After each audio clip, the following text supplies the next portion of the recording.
കൂട്ടുകാരിലൊരാളായ, ഇത് പറയുന്ന ചിലപ്പോ കള്ളമായിട്ട് തോന്നും, പക്ഷെ ഇത് വളരെ സത്യമാണ്.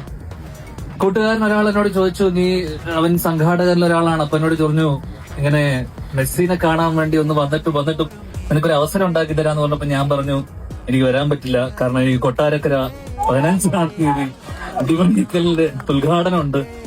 അപ്പൊ എന്നോട് ചോദിച്ചു മെസ്സിയേക്കാൾ വലുതാണോ നിനക്ക് ഈ പറയുന്ന ആളെന്ന് പറഞ്ഞപ്പോ ഞാൻ പറഞ്ഞു ആണ്, കാരണം ഞാൻ ഈ വേദി പങ്കിടുന്ന മലയാള സിനിമയിലെ ഗോട്ട്.